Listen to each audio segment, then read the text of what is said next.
Hi guys, Logfuck here and welcome to another FIFA 17 Legend review. Today we're going to be reviewing the 88 rated English centre-back Rio Ferdinand. He cost me 710k and in the 5 games that I played with him he scored me 1 goal and got me 0 assists. He has a medium work rate along with a 3-star weak foot and 3-star skill moves. So let's now get into his in-game stats and highlights.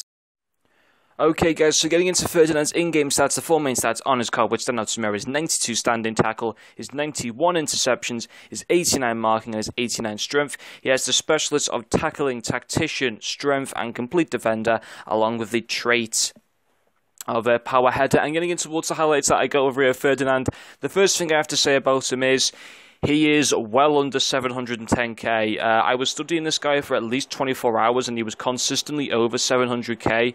Now all of a sudden he's under 650k. So didn't really want to lose those coins with Team of the Season coming around, but hopefully we'll make them back during Team of the Season. But maybe it's just a sign of legends are dropping in price. I don't know.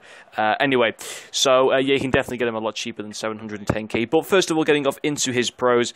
For me, his first pro is his tackling. His tackling is fantastic in this game. But then again, any other legend centre-back that I've used has got good tackling. His standing and slide tackle were both fine. Had no issues with that. And you know, he does have the specialist as well of tackling, so that also kind of backs up the points of his tackling being good in this game. His second pro for me was his heading.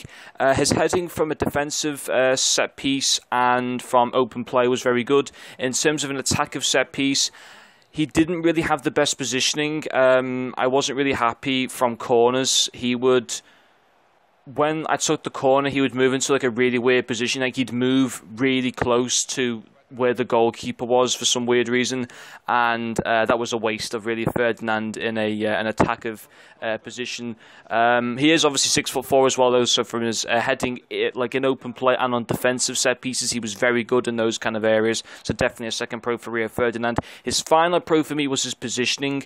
Now he only has a medium work rate, which, to my understanding, I don't think that's a very good work rate for a defender. However, for me, his positioning was fine in the game. When people would come on the attack, he was in a good position to defend, and then when my team went on the attack, he stayed back, which is what I wanted to do. And obviously, when I had an attack of set piece, he would come up, which is obviously what you would want from a 6'4" centre back who is going to potentially be an aerial threat. In terms of cons, I do not have any cons for him. However, his strength wasn't amazing. He does have 86 physical along with 89 strength on his in-game stats, as well as strength for his specialists. But for me, he didn't feel that strong. He definitely didn't feel weak, but he didn't feel as strong as, for example, Herrera did, or as strong as Maldini, for example. But his strength was okay, but it wasn't good enough to put it down as a pro or bad enough to put it down as a con. In general, had no really issues for him. In terms of his passing was okay. It wasn't great. It wasn't bad. No real issues for him at all, to be honest. Oh, and also in terms of his pace, it didn't feel as quick as what Maldini was in the centre-back position, but then again, he was still at a decent pace. However, I was using Varane next to him, and Varane felt just as fast as Ferdinand, and Varane does have less pace than Ferdinand. But overall, I did quite enjoy this card. Would I pay 650k? Probably not.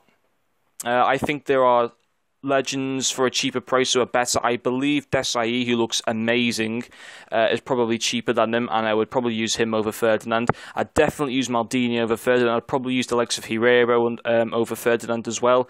Yeah, a little bit disappointing. I mean, there's nothing wrong with him. I've given him an 8.5 out of 10. But just a little bit disappointed. I did expect a little bit more from Ferdinand. I don't really see 650k. Well, actually, I don't see 710k of my coins going into use that much there, to be quite honest. I could have got someone for 400k less and he would have done just as good a job as Ferdinand, but he wasn't a bad legend to use. However, there are alternatives who can do just as good a job as him. But that's going to finish off this legend review for you guys. I hope you have enjoyed it, and yeah, thanks for watching, and I'll see you guys later.